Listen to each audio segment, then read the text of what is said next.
Ils avaient tous une qualification, ils étaient des pécheurs. Et ils comptaient sur leur qualification pour pouvoir prendre soin de leur vie et de leur famille. Mais chose surprenante, c'est que malgré qu'ils avaient cette connaissance, ils ne pouvaient rien produire. Malgré toute la qualification qu'ils avaient, tout ce savoir qu'ils avaient, parce que pour eux, ils n'étaient pas comme certains d'entre nous qui ont fait des grandes études. Mais eux, ils connaissaient au moins la mer. Ils savaient la mer, ils savaient que la mer pouvait les produire du poisson. Ils connaissaient non seulement la mer, mais ils avaient tout ce qui était nécessaire pour pouvoir se faire une vie heureuse. C'était des entrepreneurs certainement. Ils avaient des sociétés, ils étaient liés à l'association, et chaque nuit ils sortaient faire la pêche, et ils avaient certainement la certitude qu'ils feront une très bonne pêche. Mais à leur plus grande surprise, les filets revenaient vides.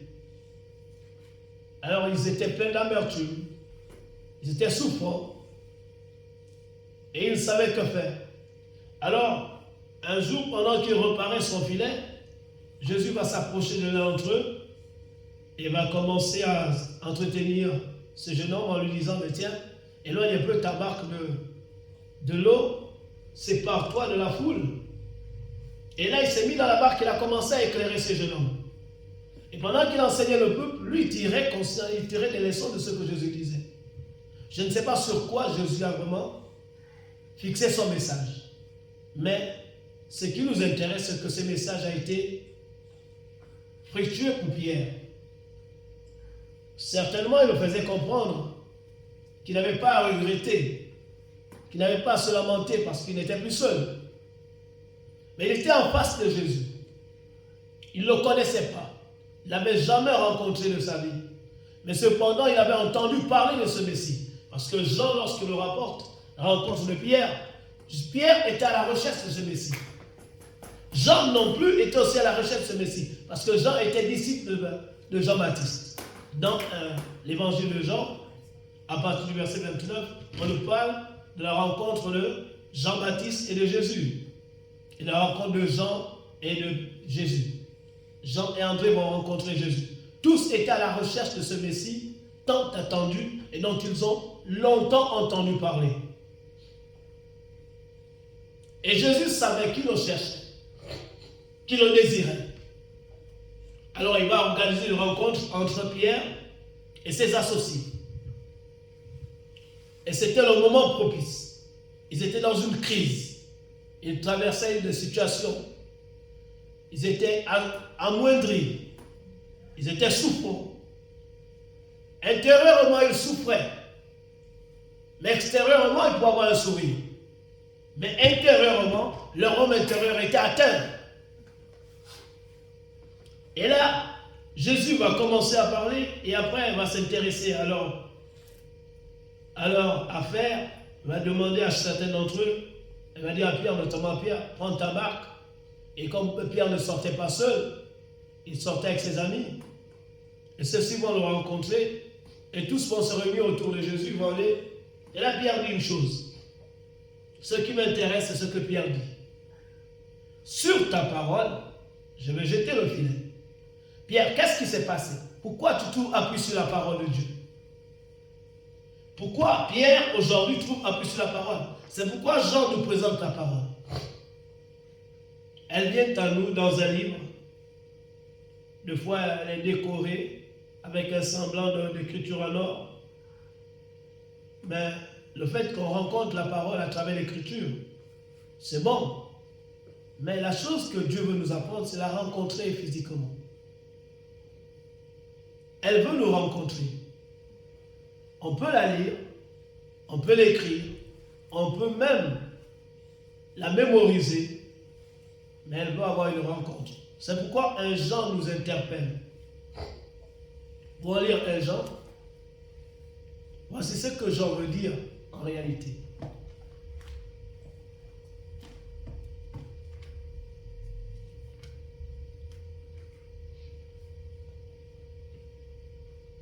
Un Jean, au chapitre 1.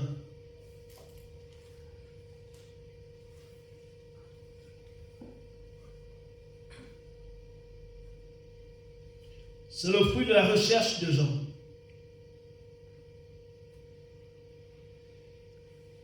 Ce qui était dès le commencement, ce que nous avons entendu. Car la foi vient de ce qu'on entend, et ce qu'on entend vient de la parole de Christ.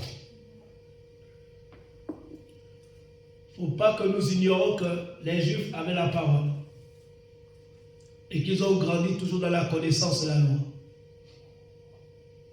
C'est comme chacun d'entre nous. Nous grandissons dans la connaissance de Dieu, ayant en nous les Écritures. Nous le fréquentons. Mais quand nous parlons d'héritier, c'est-à-dire que nous nous approprions la vie de Dieu.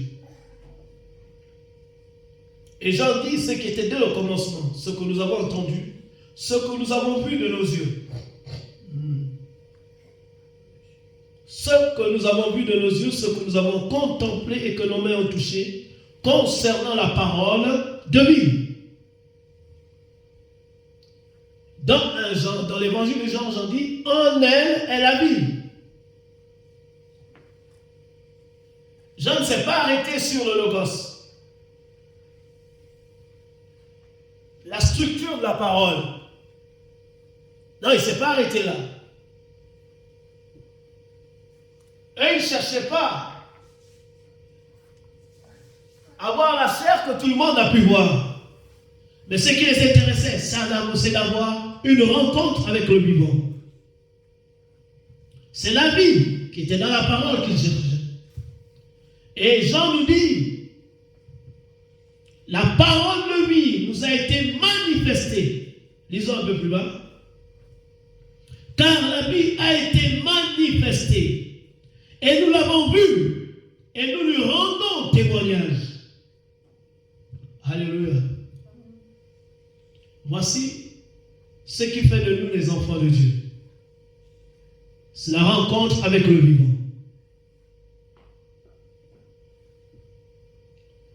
Il dit, la vie nous a été manifestée. Nous l'avons vue. Et nous rendons témoignage, non de ce que nous avons entendu, mais de ce que nous avons vu. Il y a eu un contact. Nous l'avons épousé. Nous l'avons reçu. Nous l'avons nourri. Nous l'avons vu de nos yeux. On ne peut pas rendre témoignage de ce qu'on n'a pas vu. Mais chacun d'eux a fait de cette parole l'objet de sa recherche. Ils ont entendu parler. Nous parlons beaucoup de Dieu. Nous prêchons beaucoup. Mais ces hommes-là n'ont pas besoin de la prêche. Ils veulent voir celui qui est en nous. Ils veulent voir l'authenticité de la parole. Ils veulent avoir une rencontre. Or, c'est la rencontre qui transforme. C'est la rencontre qui édifie. Si nous ne sommes pas de porteurs de vie, nous ne pouvons pas véhiculer la vie. Paul a dit, autrefois nous étions morts. Nous étions comme ceux de ce nombre. Quand il parle à des personnes qui ont reçu la parole, qui vivaient dans la lettre de la parole. Or, vivre la lettre de la parole ne veut pas dire que nous sommes vivants. Nous pouvons avoir la lettre de la parole et ne pas porter la vie en nous. Et lorsqu'on a la lettre de la parole, on souffre. On est inquiet parce qu'on n'a pas d'assurance. On n'a aucune certitude. On est soucieux parce qu'il n'y a aucun avenir. Et l'espérance est morte. Le christianisme n'est pas une religion. C'est une communion. Et Dieu nous a réconciliés avec lui pour établir une communion avec lui. Il nous veut, nous, dans sa présence. Il nous veut parce que nous sommes ses sujets. Nous lui appartenons. Il nous a rachetés à un prix. Et le fait qu'il a payé le prix au travers du sang de son Fils démontre assurément qu'il veut nous conduire, il veut nous orienter, il veut nous guider, il veut défendre notre cause.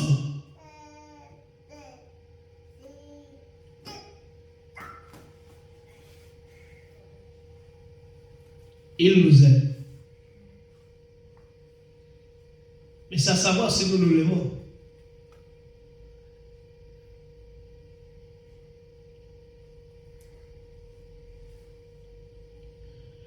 Vous savez, quand vous allez prendre votre Bible, vous arrivez à aller ici, c'est une église. Et cette église décrit le système de ce monde. Les gens vous diront, ils n'ont plus besoin de quelque chose. Ils sont riches, ils ont tout ce dont ils ont besoin. Mais la seule chose que l'homme ignore, c'est l'état de son âme. L'âme souffre. Mais combien d'êtres humains savent qu'ils ont une âme? Combien sont conscients de la souffrance de leur âme? Combien sont conscients de l'état de leur âme? Peu sont ceux qui sont conscients que leur âme souffre.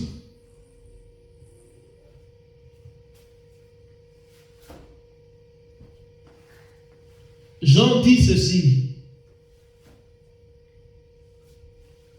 Nous sommes héritiers. Nous sommes enfants de Dieu. Regardez dans 1 Jean 3, il dit, voyez quel amour le Père nous a témoigné pour que nous soyons appelés enfants de Dieu. Un enfant, c'est quelqu'un qui éprouve un désir, une joie, un plaisir d'être en présence de son Père. C'est quelqu'un qui saisit tout le temps la tendresse d'un Père, l'amour d'un Père, qui se trouve en sécurité lorsqu'il est auprès de son Père. Et le Père que nous avons n'a pas démissionné dans ses devoirs. Il n'a pas démissionné. Mais quand vous regardez l'Église et les enfants de Dieu, ils sont moins heureux que les païens. Rares sont les enfants qui ont un sourire dans leur bouche. Rares sont les enfants qui expriment la joie. Simplement pourquoi? Parce que les soucis de ce siècle envahissent nos cœurs. Nous souffrons de la même maladie que les hommes souffrent. La soif de gagner. La soif de posséder. Mais la soif de posséder ne résout rien. Parce qu'avant posséder, ton âme a soif et il est souffrant. Jésus a dit à cette femme, si tu bois cette eau, tu aurais toujours soif. En un mot, tu serais toujours lamentable.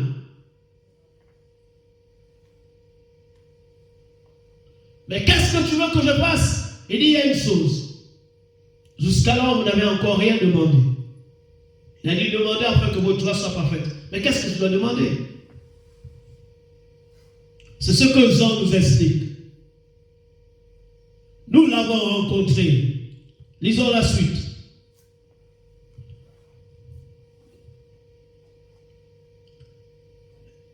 Au verset 2, il dit, car la vie a été manifestée, nous l'avons vue, et nous lui rendons témoignage.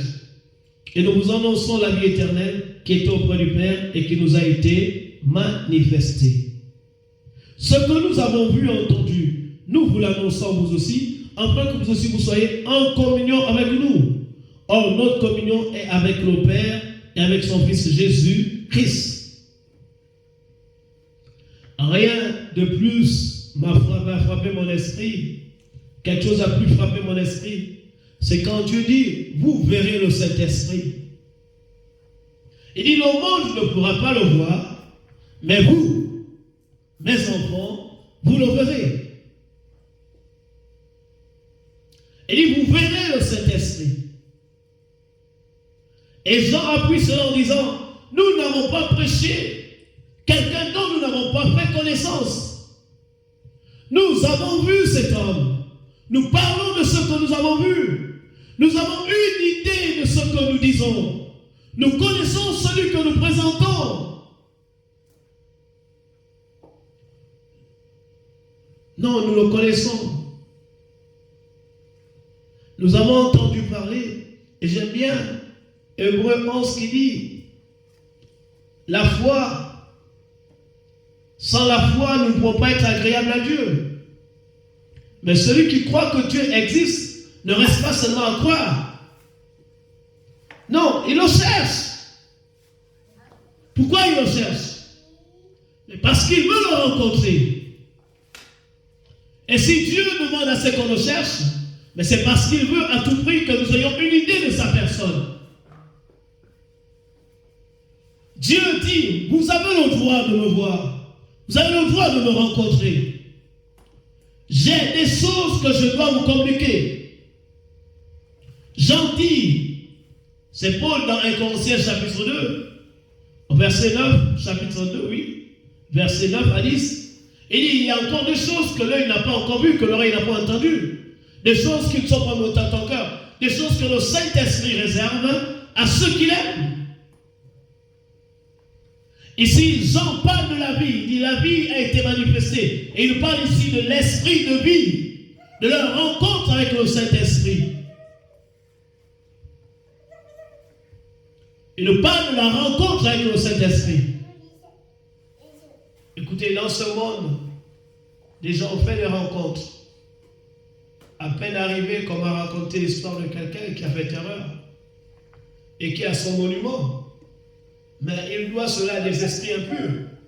Il a dû avoir une rencontre avec des esprits, des démons. Dans 1 Timothée, il est écrit au chapitre 4 que dans les derniers temps, les gens vont se détourner de la foi pour s'attacher aux doctrines des démons. Vont se laisser enseigner par des esprits impurs. Ne ignorons pas que nous sommes dans une ville et dans un monde. Ce monde, c'est la grande prostituée. Lorsque Dieu nous parle de ce monde, il nous présente ce monde comme la prostituée. Il dit, nous sommes entrés dans la ville de la grande prostituée. Vous êtes dans ce monde, mais vous n'êtes pas de ce monde. Et ce monde est gouverné par la prostituée. C'est un repère des esprits impurs. Si bien qu'aujourd'hui, les gens s'attachent aux esprits impurs et ils n'ont pas de paix. La création attend avec un ardent désir les fils de Dieu. Ne peut prétendre être fils que celui qui a déjà rencontré le Saint-Esprit. Qui a une idée de la personne du Saint-Esprit et qui se laisse guider par le Saint-Esprit. Mais combien d'entre nous veulent rencontrer le Saint-Esprit? Combien d'entre nous sont à sa recherche? Combien d'entre nous sont soucieux de l'avoir? Combien d'entre nous veulent être instruits, être enseignés par lui? Combien d'entre nous veulent être éclairés par le Saint-Esprit? Non, chacun d'entre nous a une raison d'être. Et notre raison d'être, c'est Dieu. Si Dieu ne peut plus nous accompagner, alors nous sommes perdus. Si Dieu ne peut plus avoir une communion avec nous, alors nous sommes perdus. Et si Dieu ne peut plus échanger avec un homme, alors nous sommes perdus à jamais. À quoi servirait-il de sacrifier son fils si ce n'est pas pour rétablir une communion? La communion a été brisée lorsque nous avons commis la faute. Mais Dieu a trouvé le moyen d'expier nos fautes. Nous ne sommes plus redevables au péché. Et si Dieu a expié nos fautes, c'est parce qu'il croit en nous. Et il nous veut dans sa présence. Comme un père, il veut nous orienter. Il veut nous accompagner dans nos projets. Et nous avons besoin de ses conseils. C'est pourquoi il dit, heureux l'homme qui ne marche pas selon le conseil du méchant. Mais nous sommes trop préoccupés pour l'accorder l'instant de nos vies. Nous sommes trop préoccupés pour prendre soin de notre chair. Nous sommes trop préoccupés pour prendre soin de nos corps. À peine nous passons du temps avec lui que nous n'avons même plus un conseil. Or, la Bible dit, un enfant abandonné à lui-même fait la honte de ses parents. nous prenons des décisions sans le consulter. Et dans Ésaïe chapitre 30, il dit, malheur à l'enfant qui prend des résolutions sans le consulter. Dieu voudrait qu'on le consulte. Parce qu'il n'aime pas l'échec. Et il n'apprécie pas l'échec. C'est pourquoi Jean nous dit, nous ne sommes pas aventuriers. Nous ne sommes pas aventuriers. Nous n'avons pas pris la peine. Bien que nous avons reçu la parole, des instructions, mais nous n'avons pas pris la peine de nous aventurer. Aller prêcher l'évangile s'il n'était pas à nos côtés. Nous ne pouvons pas confirmer sa parole, mais lui seul est capable de confirmer sa parole. Si on n'a plus besoin de lui, alors nous sommes perdus et nous ne pouvons rien faire. Car il a dit, sans moi, vous ne pouvez pas porter des fruits. Alléluia. Amen. Et dit, la vie nous a été manifestée. Ce qui me frappe le plus, c'est de savoir que c'est des personnes comme nous. Et grave encore, c'est un homme sans instruction qui parle. Tout ce qu'il sait, c'est qu'il a appris à lire, à écrire. Mais toute sa vie, il n'a connu que les poissons. Jusqu'à ce qu'il rencontre Jésus. Et quand il fait sa rencontre avec Jésus, il nous instruit sur Jésus. Voici quelqu'un qui a compris le don que Dieu l'a donné. Car Dieu nous a tant aimés, qu'il nous a donné, il nous a fait don. Et Dieu ne se reprend pas de son don. Mais lui, il a pris le soin de connaître le don que Dieu lui a donné. Les enfants de ce siècle sont tellement intelligents que Jésus a dit qu'ils seront plus intelligents que les enfants de Dieu. Pourquoi? Parce qu'ils prennent la peine de connaître leur culture. Et on sait que la culture d'un homme dépend de l'entité qui a géré cette tribu. Non, ce n'est pas parce qu'on enfonce.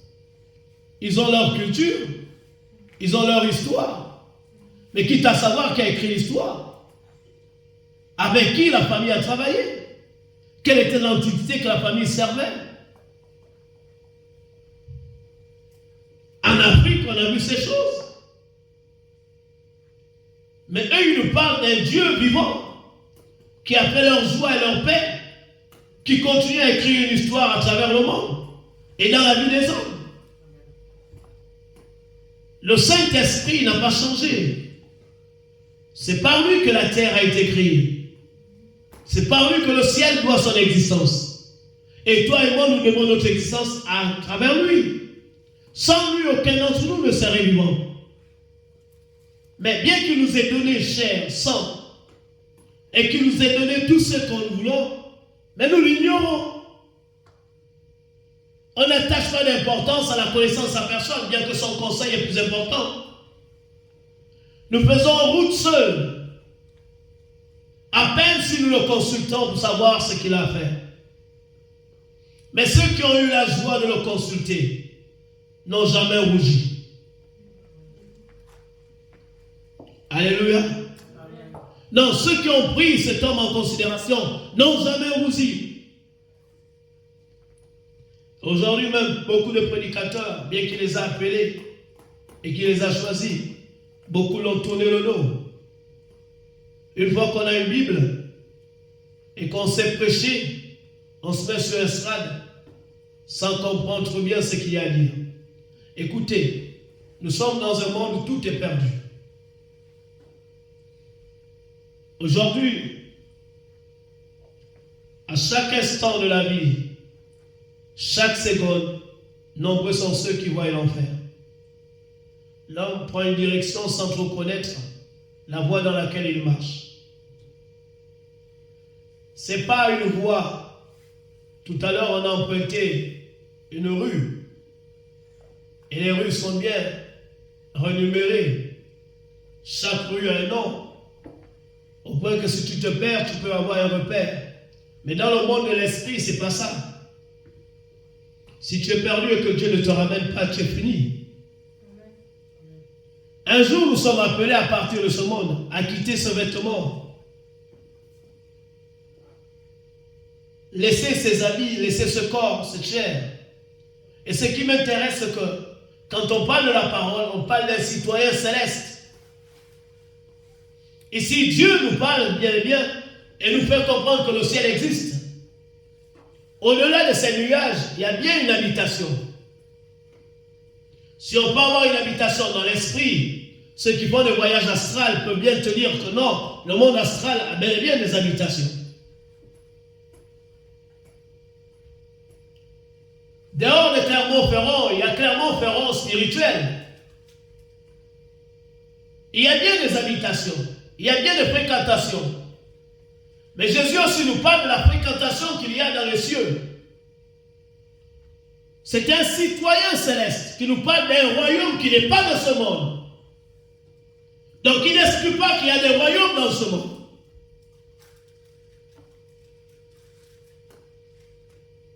Mais il nous parle des royaumes.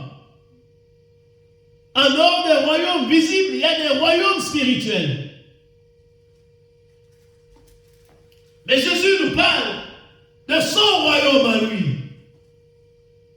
Et quand il nous dit nous sommes frères, c'est que nous sommes des rois. Et nous appartenons à un royaume qui n'est pas de ce monde. Mais notre royaume est soucieux de ce monde parce qu'ils vont à la perdition. Mais dites-moi un peu, quand vous lisez bien la Bible, elle atteste que vous êtes des rois, vous êtes des reines et vous appartenez à un royaume qui n'est pas de ce monde. Mais combien connaissent votre royaume? Et qui peut attester que vous êtes un roi? Non, personne, à part vous-même.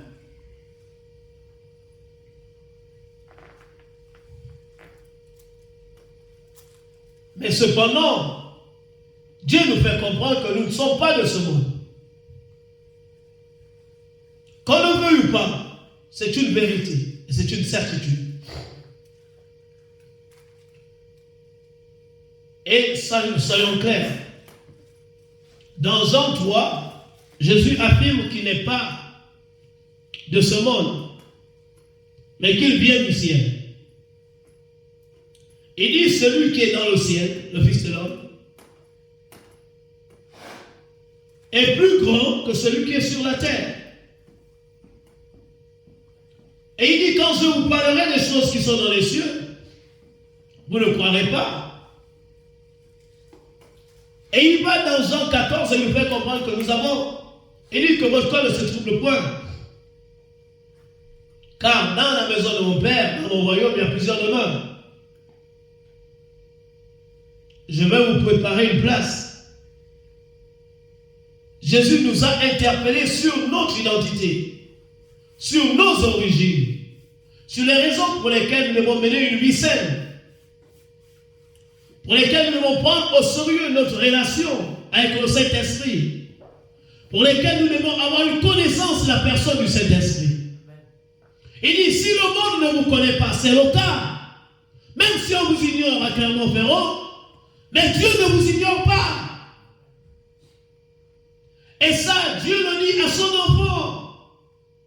Dieu nous dit à celui qui prend conscience que Dieu existe, qu'il a une vie, qu'il lui doit sa vie. Et il dit, tu as une responsabilité, se faire valoir la vie que tu as reçue. C'est aider ton frère, aider ta soeur, peu importe la couleur, le sang reste rouge, il n'a pas changé. Vous allez au labo, il n'y a pas de groupe de sang noir et de groupe de sang blanc. Un sang S, c'est S, A, c'est A. C'est le même sang. Que tu sois du groupe B, que tu sois du groupe A, mais Dieu te dira, c'est le groupe.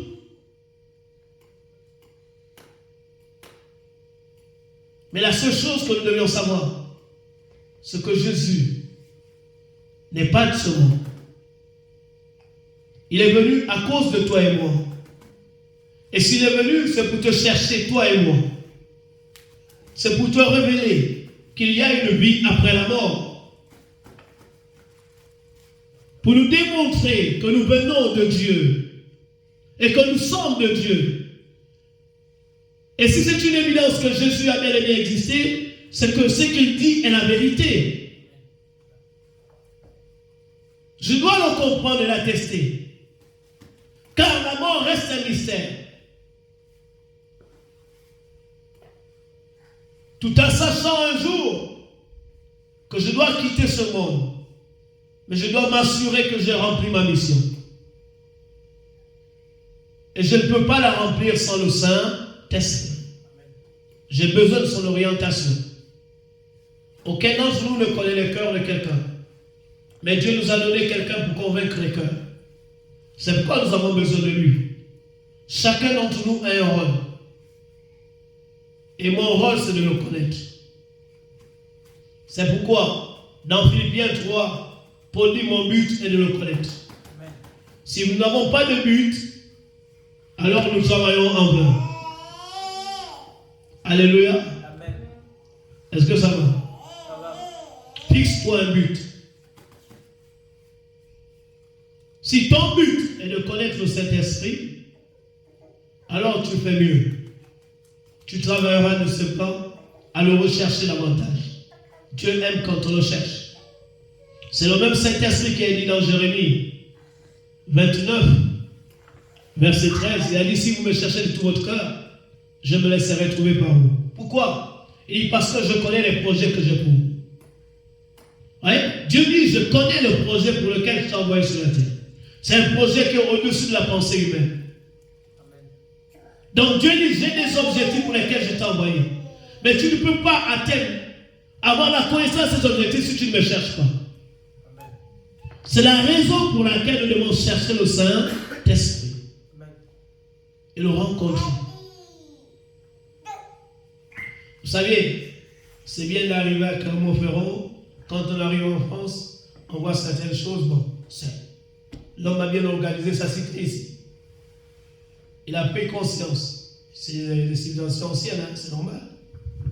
Nous, on apprend à connaître l'argent, à découvrir le luxe. On a encore nos habitudes ancestrales. C'est bien normal.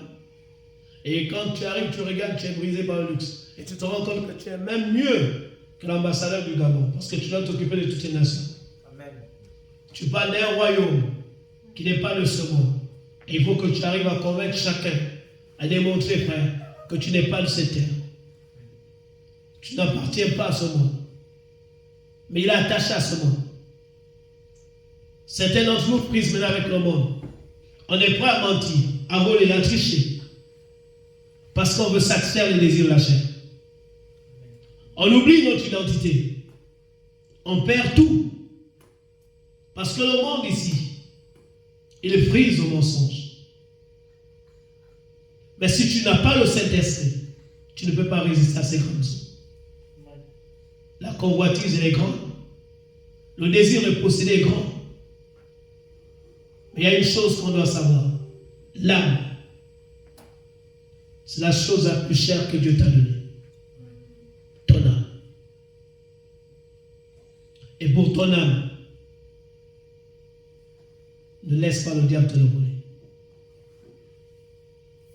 Dieu ne t'a pas abandonné. Dieu ne t'a pas délaissé. Quelle que soit la crise, quel que soit l'état de nos âmes, Dieu est disposé à nous redresser. Mais il faut s'armer de courage, s'armer de volonté et de détermination. Parce que, sachant le bien, notre adversaire, le diable, ne nous laisse pas et ne nous fait pas de cadeaux. Si on lui laisse le champ libre, il va bien nous atteindre. Alléluia. Je ne vous dis pas. Ici, il y a beaucoup de gourmandises. Mon ami, si tu veux manger, tu vas bien manger. Mais le problème, c'est que Jésus a dit dans les derniers temps, beaucoup seront pressentis par le manger le roi. Ils auront du mal à gêner. Ils auront du mal à passer du temps dans la prière. Parce que la nourriture bien préparée va occuper leur programme. Ils ne pourront plus passer du temps avec Dieu. Ils auront tellement des faveurs. Des choses vont les sourire, qu'ils auront du mal à passer du temps avec Dieu. Mon ami, ce que tu cherches, tu l'as déjà. Alléluia. Vous savez, ce qui est quand même étonnant, c'est que quand on parle de Jésus, Dieu dit, je t'ai tellement aimé que je t'ai tout donné. Quand tu as Jésus, tu as tout à t'apporter. Il t'a tout donné. Tu possèdes toutes choses. Tu es entré dans la sphère où tout est possible. C'est le tout est possible. Tout est mis à tes pieds. Et quand tu changes bien ce verset, il dit, car Dieu t'a tant aimé qu'il t'a donné une matière, qu'il t'a donné l'argent, qu'il t'a donné ceci, qu'il t'a donné tout. Jésus, c'est tout en tout. Tu as tout. Tu es propriétaire de tout. Tu disposes de tout. Mais le diable va s'arranger à te faire croire que tu n'as rien. Dieu fonctionne dans la pensée. Il dit, celui qui croit verra. Celui qui admet que ce que j'ai dit est la vérité, va jouir de ce que j'ai dit.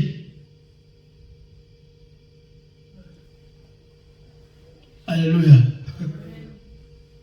Si tu crois, tu le vois, ça compte. Mais si tu ne crois pas, tu ne peux pas le posséder. C'est pourquoi il dit, celui qui ne croit pas, on va même enlever ce qu'il a.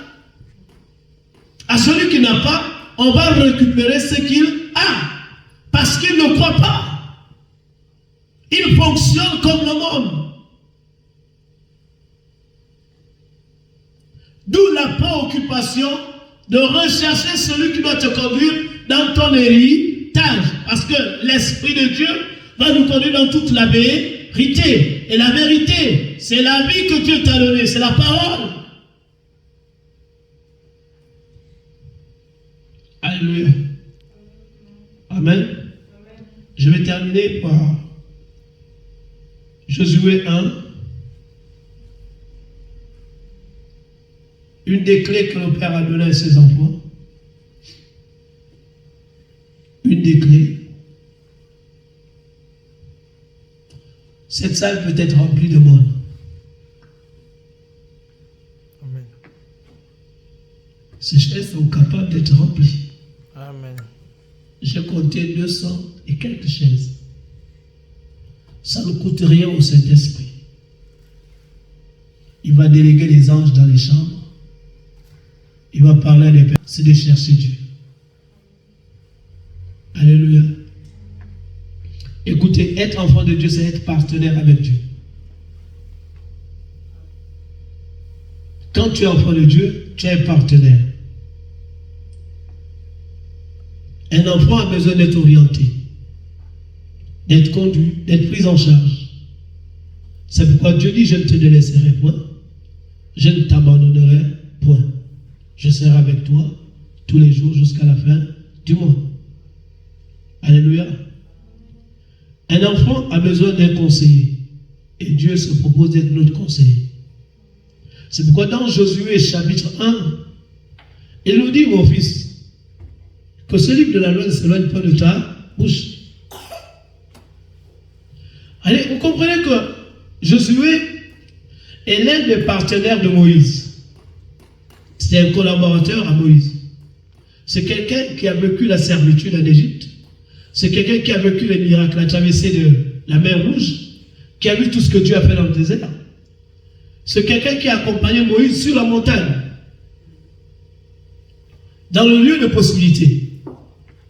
Dieu travaille dans les lieux.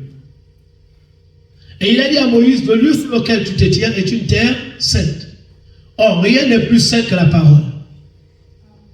Lorsque Dieu te dit tu es né de la parole, c'est que tu te tiens sur une terre sainte. Parce que ta naissance est de Dieu. Et la parole dans laquelle tu as été régénéré, celle qui t'a amené à la vie, elle possède toutes choses. C'est par elle que tout a été créé, c'est pour elle qu'elle a été créée. Et toi, tu es son sujet. Et à partir de ce moment, Dieu te demande de croire simplement. Et il dit à Josué, tu n'as plus besoin d'aller au ciel ou sur une montagne chercher la parole. Moïse l'a déjà fait pour toi. Moïse l'a déjà fait. tu n'as qu'à prendre l'écriture, et ce que je veux, c'est que tu aies la connaissance de l'écriture. Ayant la connaissance de l'écriture, tu pourras agir fidèlement selon ce qui était écrit. Alléluia. C'est pourquoi les apôtres ont d'abord fait connaissance des Écritures. Quand vous les entendez parler, dit ce que Moïse a écrit, celui de qui Moïse a écrit, nous l'avons trouvé. Ils ne sont pas cassés la peine, ils sont restés dans l'écriture. Plus tu es dans l'écriture, plus tu as la consolation. Tu as la maîtrise de toi-même. Mon peuple périt faute de connaissance. Il dit, c'est pas magie, c'est pas sorcier. Si seulement tu m'aimes, tu prends à cœur ce que j'ai écrit et que tu cherches à agir selon ce qui est écrit. Donc prends connaissance de ce qui est écrit. C'est alors que le succès, n'est-ce pas? La réussite va t'attendre. Ce n'est pas une affaire de souci. C'est une affaire de prise de conscience et de compréhension. Pourquoi Dieu me veut dans l'écriture? Mais parce que là-dedans, Dieu veut d'abord parfaire ton caractère, veut façonner ta personnalité. Il a besoin des hommes intègres pour gérer le patrimoine.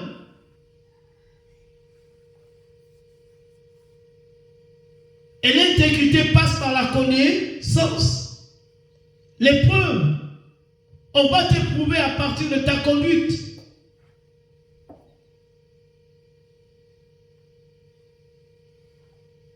C'est la fidélité que Dieu récompense.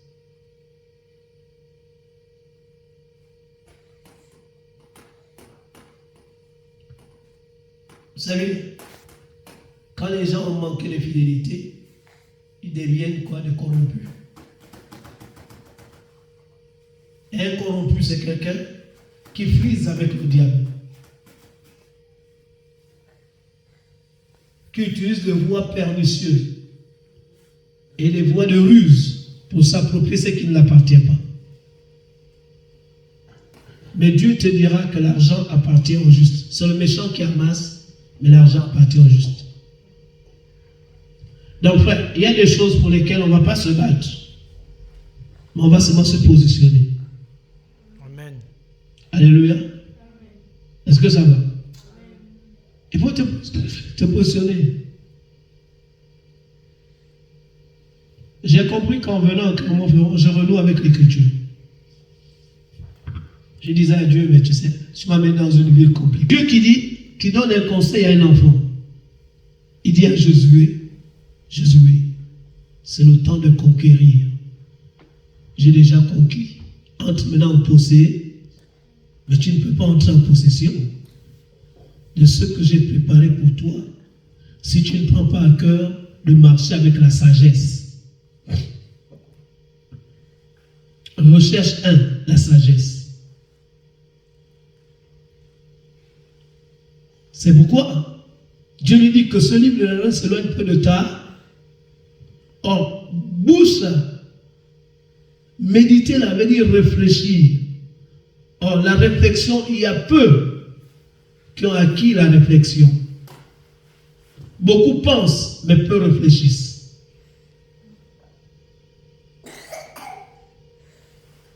Parce que la réflexion est un acquis de la sagesse. Et la fidélité fait partie des principes du royaume des cieux. Il s'appelle lui-même fidèle. Il dit pour que tu agisses fidèlement selon ce qui était. Alléluia. Donc le succès et la réussite sont attachés à la fidélité. Mais pour agir fidèlement, il faut connaître les voies dans lesquelles tu dois marcher. Donc, l'idéal, c'est que chacun d'entre nous se fixe un objectif. Je possède toutes choses. Dans mon esprit, il y a tout. Dans ton esprit, il y a tout. Dieu dit, les desseins de Dieu dans le cœur d'un homme sont comme des eaux profondes. Seul un homme intelligent est capable de puiser. Or, celui qui donne l'intelligence, c'est le Saint-Esprit. C'est lui l'esprit d'intelligence. Le Saint-Esprit donne la connaissance et l'orientation. Non seulement il travaille pour convaincre nos cœurs, mais il s'associe à nous pour nous orienter. Et c'est le Saint-Esprit qui parle à Josué. Tout en sachant que nous, on a aujourd'hui les 66 livres. Lui, il n'avait que les 5 livres, la Torah. Et Dieu lui dit, si tu bâtis ta vie sur la Torah, et imaginez que c'est le personnage qui a dit au soleil, arrête-toi. Et le soleil s'est arrêté pendant 23h20. Si bien que sur toute la terre, il y a un jour qui manque. Et la Bible dit que personne, jamais Dieu n'a écouté homme comme il a écouté Josué. Simplement pourquoi? Parce que Josué a reçu le cœur de Dieu. Il a agi selon les principes. Il pouvait dire, bon, Moïse est mort, Dieu nous a livré Canaan, aventurons-nous. Non, il n'a pas dit ça. Il a recherché la directive du Saint-Esprit. Et Dieu lui a donné un élément qui vient faire la clé de son succès. Une clé qui a permis qu'aujourd'hui, son histoire soit écrite dans le livre de vie.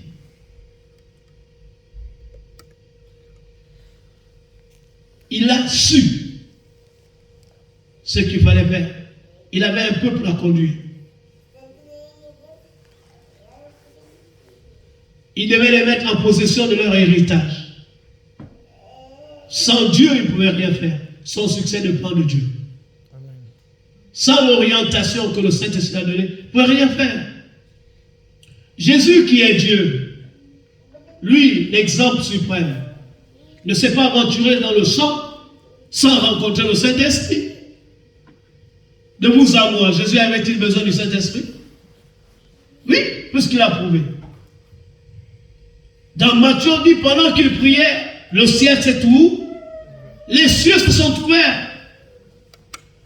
Et le Saint-Esprit est descendu sous une forme corporelle. Même Jésus a eu besoin du Saint-Esprit. Siméon doit sa longévité grâce au Saint-Esprit. Et que le Saint-Esprit a dit à Siméon, tu ne mourras pas tant que tu n'as vu le Messie. Mais toutes ces personnes ont été associées au Saint-Esprit. Aucun d'eux n'a dit, ce qui me frappe, c'est que Jean-Baptiste a été conduit par le Saint-Esprit. Et dans l'évangile de Jean, Jean dit, j'ai vu le Saint-Esprit descendre. Ouais, regarde, il n'était pas dans la nouvelle alliance. Nous sommes dans une nouvelle alliance. Mais Jean-Baptiste a vu le Saint-Esprit. Il dit, j'ai vu le Saint-Esprit descendre sur le Fils de l'homme, car celui qui m'a envoyé m'a dit. Tous ont travaillé en collaboration avec Dieu. Amen. Aucun d'eux ne s'est aventuré sans que Dieu lui ait donné l'orientation. Et tous ont été fiers d'avoir un conseiller, Dieu. Amen. Mais ces hommes ne sont pas parvenus à rencontrer Dieu en blaguant. Non, ils ont payé un prix. Ils ont payé un prix. Ils ont refusé l'échec. Ils n'ont jamais apprécié l'échec. Ils n'ont jamais approuvé qu'ils soient disqualifiés. Ils ont compris qu'au ciel, seul le vainqueur entre. Amen. Dieu dit, aucun lâche n'entrera dans mon royaume. Aucun homme souillé n'entrera. Sur la terre, on peut tout abriter. Mais au ciel, on n'abrite pas les lâches. Et à quel moment Dieu va le lâcher? Il dit, le lâche, c'est celui qui connaît ce qu'il doit faire, mais ne l'affronte pas.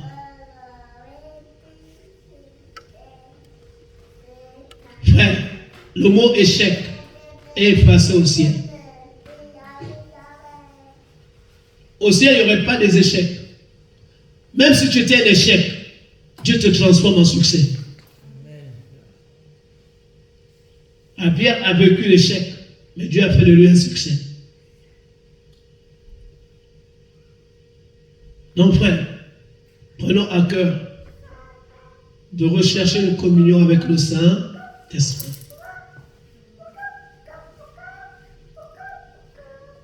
Si je prends l'objectif, si je prends la résolution de ne pas m'engager sans consulter le Saint-Esprit, je serai l'homme, la femme la plus heureuse. Parce que je ne connaîtrai pas l'échec.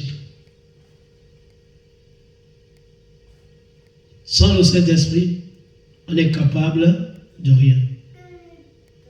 Alléluia. Amen. Amen. Amen. Est-ce que ça va? Ça va. C'est-à-dire qu'avec le Saint-Esprit, ils ont renversé les royaumes. Ils ont exercé la justice. Hein? Daniel avait besoin du Saint-Esprit. Joseph avait besoin du Saint-Esprit. Ils ont tous été dans des milieux où le satanisme était élevé. Mais ils se sont affirmés par la présence du Saint-Esprit. Alléluia. Jésus a dit, si vous demeurez dans ma parole, vous connaîtrez la vérité. Il parlait du Saint et le Saint-Esprit va vous affranchir. Que chacun s'attache à le rechercher, s'attelle à le rechercher. S'attelle à faire du Saint-Esprit son conseiller. Et toute l'orientation nécessaire. Ce que tu cherches, retiens-le, tu l'as déjà. Alléluia. Tu l'as déjà. Et qu'il en soit ainsi. Au nom de Jésus. Amen.